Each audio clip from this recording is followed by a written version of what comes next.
all the windows were blacked out,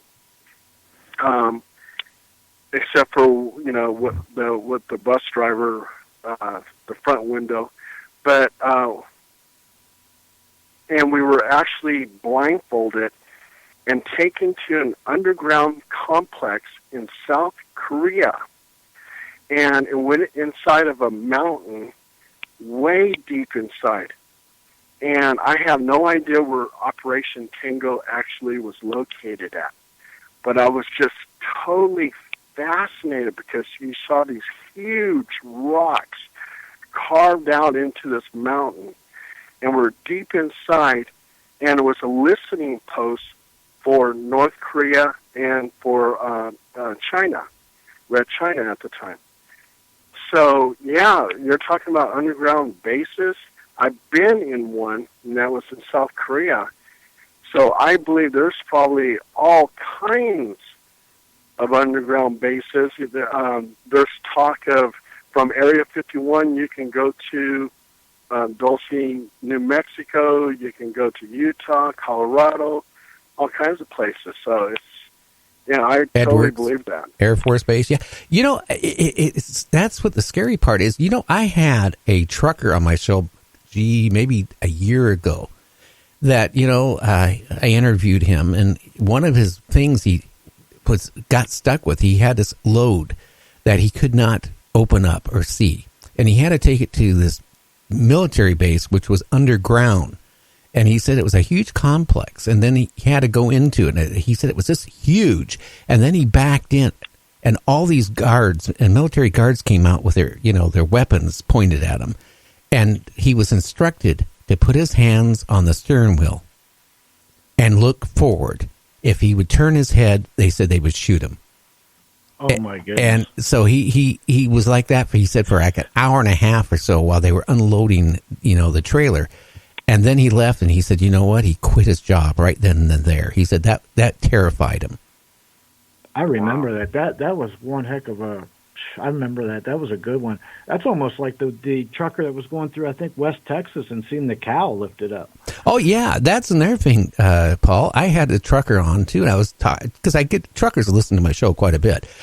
He claimed he was going through the desert, just entering or coming out. I can't remember.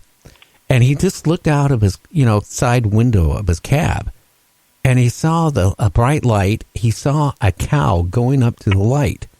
He didn't see any ropes. He didn't see any chains. He didn't see a helicopter, just a bright light. And this cow was just kind of floating up head first, going up towards the light. That would be scary. Wow.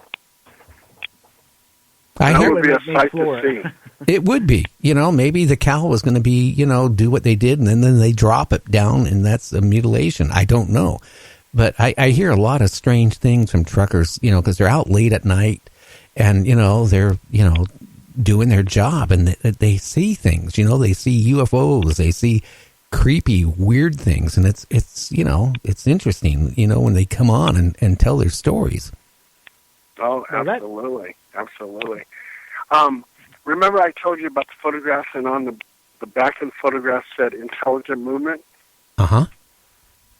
Well, I actually utilize that in my investigations with ghosts. And you always hear people talking about orbs, and orbs can be almost anything. It could be skin flakes, lint, dust, dewdrops, whatever, light refractions. Well, this one case that we had, there was a ghost called Emily, and she would actually drain the energy from the occupants. And one of my investigators, a guy, he said, Paul, he goes, my energy is all gone. He goes, I need to sit down. And I said, you feel like Emily's taking your energy? He goes, yeah, absolutely. And so I kept on taking a picture of this one orb, and it looked like the same orb. And I said, Emily, if you're listening to me, I want you to kiss so-and-so on the lips. And three of us snap a photo, and in our photo is an orb on his lips. And I said, that's intelligent movement. Emily is actually listening to me. And something like that I can deem as paranormal. Then I said, Emily, if you're listening to me, sit on his lap. We snap a photo, and the orb is now hovering over his lap, showing intelligent energy.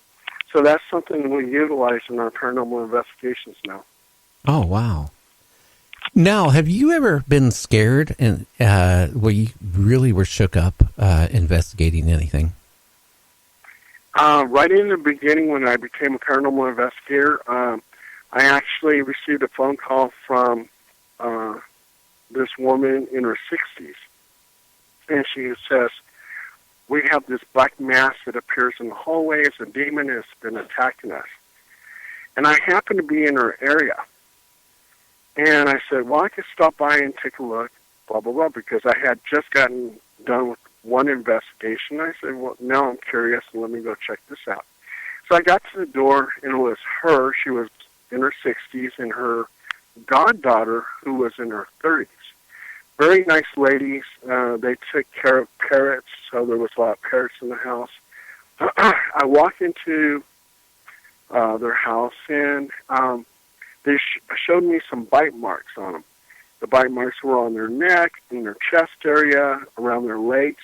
And I started wondering, I said, well, maybe they gave those bite marks to themselves, you know. And so I was doing this interview with the older woman, and as I was talking to her, her face started distorting, and she actually started looking evil.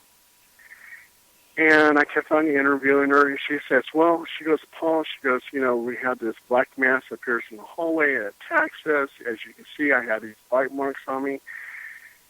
And she says, I also have visions. And I said, what are the visions of? She goes, of killing men. And mind you, I was the only man in that house. So that kind of made me nervous. And I said, how do you kill men? She goes, by taking a baseball bat and just bashing their brains out. I go, oh my God.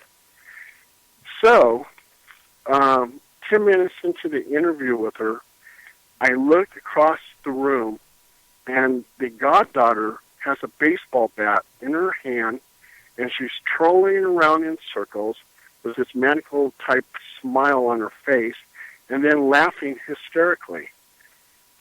Well, that totally freaked me out, and I grabbed my laptop, and I'm practically running out the door. And they said, what are you doing? What are you doing? I said, I got to get this information out to my publishers. It's a great story. I live right down the street, which I was lying, and I'll be right back. And so they actually let me out the front door, but that scared the heck out of me. I mean, I'm not scared of ghosts, and I'm not scared of demons, but I'm definitely scared of a 30-year-old woman with a baseball bat. I would be. How about you, James? Have you ever had anything like that happen to you in all your investigations? Oh my goodness, have I? I've seen, I've seen some stuff. I've seen people scratch, bit, pushed. I've seen it all. I've seen it happen in front of me. I've seen these black things. I mean, June 10th was the last one I seen face-to-face with it. It growled at me for 20 long seconds. It was very hair-raising, to say the least. I've seen things thrown, tossed. Yeah, all that stuff. It's if you're not... I'm so dumbed down by it over the years, it doesn't really get to me anymore, but I've seen people turn into the Roadrunner real quick and run out of houses. But yeah, but how about somebody, though, standing there with a baseball bat and you're there in that same room? I would get the impression maybe they're possessed and I'm not going to be their victim. Is that how you felt, Paul? Oh, absolutely. And I got to ask James something. Have you ever had a demonic case where you get to the house and it turns out to be hoarders? Be what? Have you ever had a demonic case where you went to the house and it turns out that the people who live there are hoarders? Oh, yeah. That's honestly, negativity loves messes and disarray and disorganization. So hoarders, that's like saying, come on in. So, I've had a few like that. Hey, guys, it's time for the break. This is the last break before we end the show here at the top of the hour. Hey, Paul, when you get back towards the end of the hour, if you have any books, a website, or any, podcast of yours you want to, tell us about, we'll give you plenty of time. We'll be back in 2 minutes. You're listening to Night Dreams Talk Radio After Dark with me, Gary. We have Paul Roberts, and we have James Kirschbaum on the line. We'll be back right after this.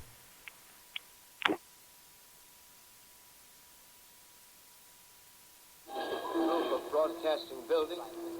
I'm speaking from the roof of Broadcasting Building, New York City. The bells you hear are ringing to warn the people to evacuate the city as Martians approach. Estimated in the last 2 hours, 3 million people have moved out along the roads to the north. Hutchison River Parkway is still kept open for motor traffic. Floyd bridges to Long Island hopelessly jammed. All communication with Jersey Shore closed 10 minutes ago.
hacerte mi mujer y lo sé muy bien. Ven, vamos a acercarnos para ver cómo es esto de rozarnos piel con piel.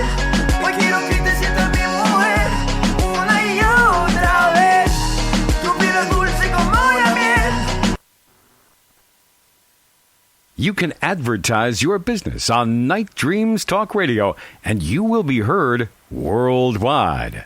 Why not contact us at nightdreamstalkradio@gmail.com. Coming to you from some far point station, like a cosmic tumbleweed, both north and south of the Pleiades.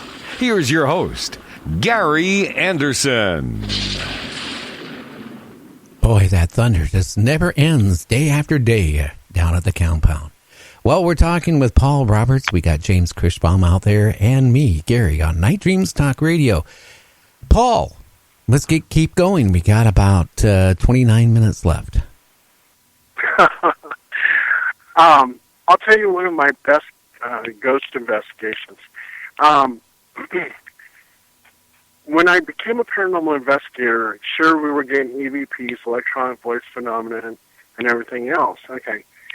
And I was thinking, well, those voices could be coming from another room and everything else. I just wasn't really buying into it. And I started having my doubts, and I almost, at some point in time, almost quit being a paranormal investigator. And then one day we get a call from a house in Citrus Heights. And this house was built over a Japanese internment camp. And supposedly in this house was a man and a woman who died. And also, too, they see a little boy ghost in this house. So I brought